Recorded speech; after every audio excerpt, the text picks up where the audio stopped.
మొదనష్టపు వ్యూహాలకు పెట్టింది పేరైన పాకిస్తాన్ ఈ మధ్య చైనా నుంచి ఓ సబ్మెరైన్ అరువు తెచ్చుకుంది. ఆ సబ్మెరైన్తో భారత్ని భయపెట్టాలనేది దాని ఆలోచన. ఎన్నిసార్లు చావు దెబ్బ తిన్నా పాక్కి బుద్ధి రాదు అనడానికి ఇదే నిదర్శనం. అయితే పాకిస్తాన్ వ్యూహాన్ని మరీ అంత చీప్గా తీసేయాల్సిన పని లేదనేది కొందరి వాదన. ఎందుకంటే ఓవైపు పాకిస్తాన్, మరోవైపు బంగ్లాదేశ్ చైనాతో జట్టు కట్టి భారత్పై కుట్రలు చేస్తున్నాయంటున్నారు. అందుకే భారత్ అప్రమత్తంగా ఉండాలంటున్నారు.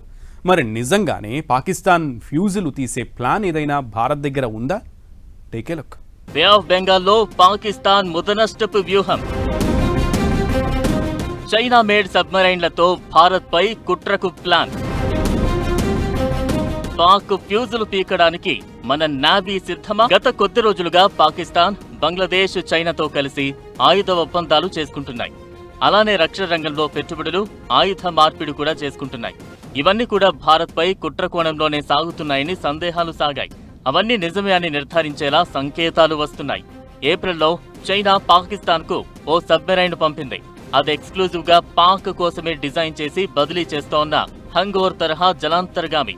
మొత్తం 6 హంగోర్ క్లాసు సబ్మెరైన్లను పాకిస్తాన్ కు చైనా పంపనుండగా అందులో మొదటిది ఏప్రిల్ నెలలో కరాచీకి చేరింది. చైనా నుంచి కొలంబో మీదుగా కరాచీకి వచ్చిన ఈ సబ్మరైన్ బంగాళాఖాతంలో పాక్ ఉనికిని చాటుతుందంటూ ఆ దేశం ప్రకటించింది. ఈ ప్రకటనను భారత్ సీరియస్ గానే తీసుకుంటోంది. ఎందుకంటే 1971 యుద్ధం తర్వాత తొలిసారిగా పాకిస్తాన్ బే ఆఫ్ బెంగాల్లో తన సబ్మెరైన్ ను ప్రవేశపెట్టింది. సబ్మెరైన్ల ద్వారా భారత్ తూర్పు తీరంలో తన పాగా వేయాలనేది పాకిస్తాన్ ప్లాన్. అయితే అదంత సులభమైన పనేం కాదని పాక్ కూడా తెలుసు.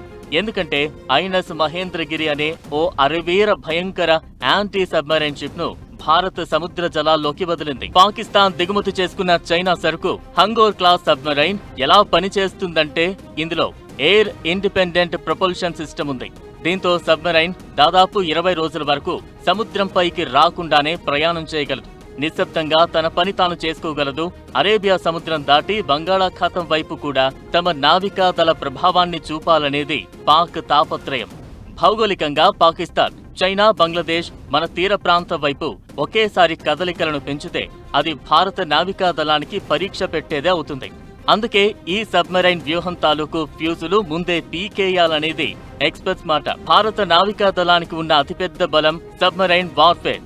నౌకాదళం అధునాతన నిఘా వ్యవస్థలు, సముద్ర గస్తీ విమానాలతో పాటు వ్యూహాత్మకంగా ఉన్న స్థావరాల మద్దతుతో ఎలాంటి ముప్పునైనా ఎదుర్కోగలదు. గత కొద్ది కాలంగా జలాంతర్గాముల సమర్థతని పెంచడంతో పాటు ఎప్పటికప్పుడు వాటిని ఆధునీకరిస్తోంది. విశాఖపట్నంలోని తూర్పు నౌకాదళ కమాండ్ కీలకమైన సముద్ర మార్గాలను పర్యవేక్షించడానికి, వ్యూహాత్మక స్థావరాలను రక్షించడంలో ప్రతి నిమిషం గస్తీ కాస్తోంది. అలానే అండమాన్ నికోబార్ ఐలాండ్ లోని ఇంటిగ్రేటెడ్ కమాండ్ సెంటర్ నుంచి మొత్తం బంగాళాఖాతం, హిందూ మహాసముద్రంలోని శత్రువుల కదలికలను పర్యవేక్షిస్తోంది. Satellite surveillance, long range jet fighter సహా అనేక మల్టీ లేయర్డ్ డిఫెన్స్ సిస్టమ్స్ ని ఇక్కడి నుంచే భారత నావికాదళం నిర్వహిస్తోంది. ఐఎన్ఎస్ అరిహంత్ క్లాస్ జలాంతర్గాములపై అణుశక్తితో నడిచే బాలిస్టిక్ మిసైల్స్ ప్రయోగించగలగడం ప్రత్యేకంగా గమనించాలి. ఇవన్నీ కూడా ఒక్క తూర్పు ప్రాంతంలోనే కాదు, ఇతరత్రా వచ్చిపడే ప్రమాదాలను నివారించేందుకు ఏర్పాటు చేసిన వ్యవస్థలుగా చెబుతున్నారు.